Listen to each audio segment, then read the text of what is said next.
Iliri ka qenë për mua nga ata që kam provuar unë si kryeministra, se varesha direkt për i tyre.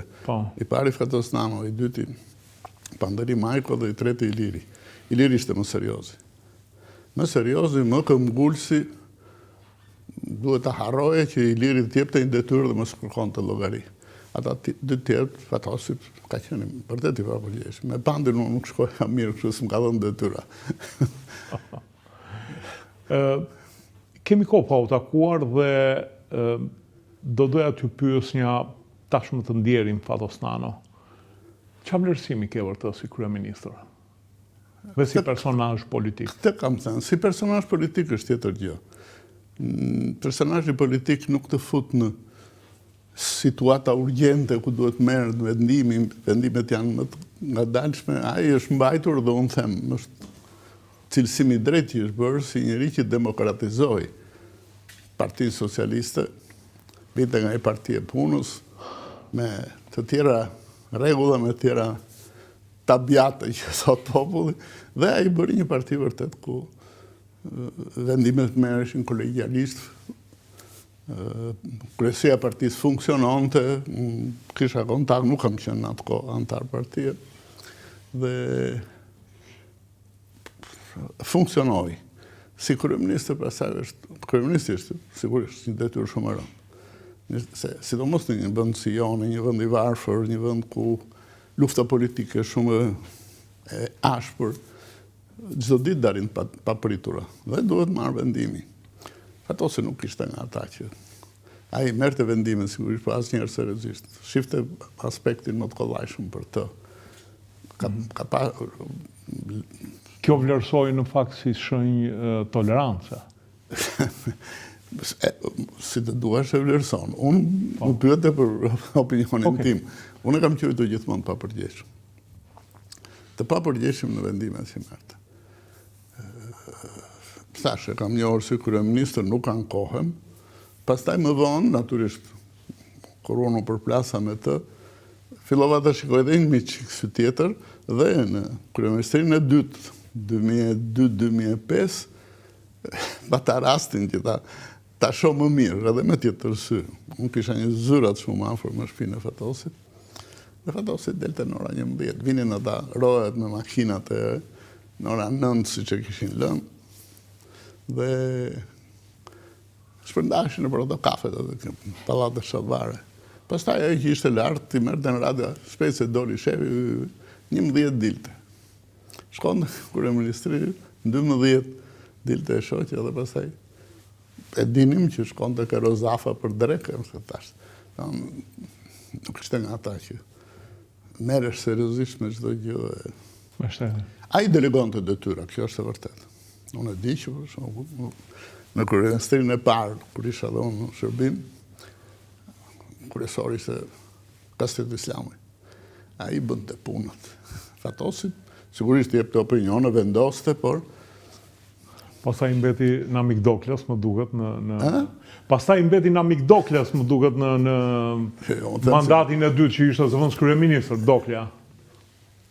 Doklja ishte zëvendës kryeministër, mos gaboj, në periudhën 2004-2005.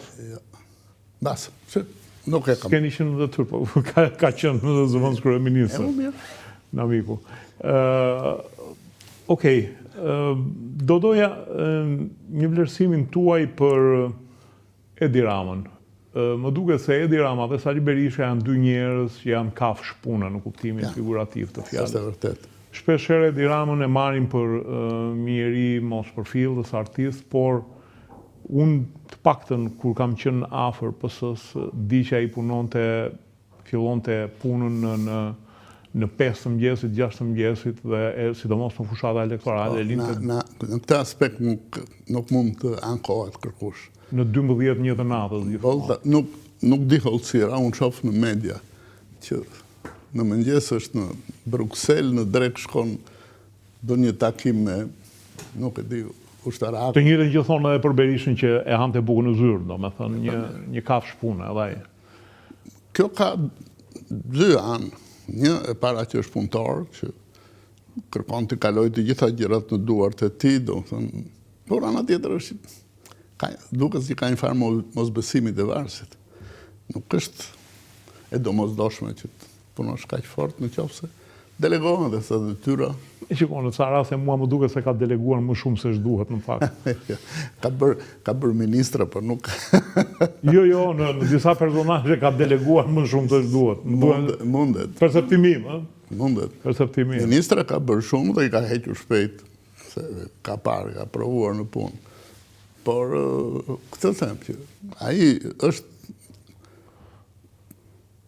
në vendimmarrje kryesori.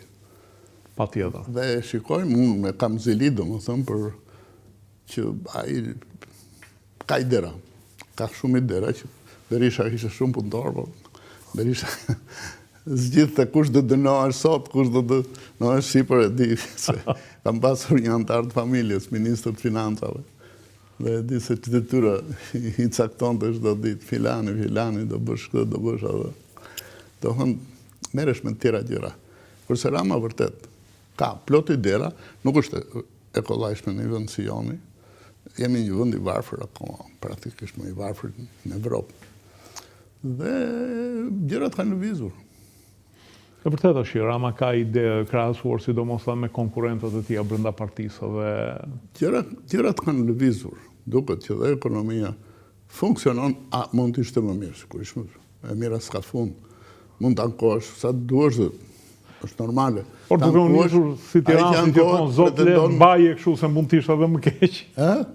Po në qoftë se bëjmë si Tiranësit, duhet të thënë zot mbaje kështu se mund të ishte edhe më keq. Më keq. Sigurisht mund të. E keqja s'ka fund, siç dhe e mira s'ka fund. Është normale njerëzit të pretendojnë. Pse kemi 30 vjet, ke parasysh se nisëm 35 fare. Me idenë e çekut bardh, do bësh një mrekulli. Me që se bota me zi briste të na bënte do. Se s'kishte një dashuri për neve. Pra.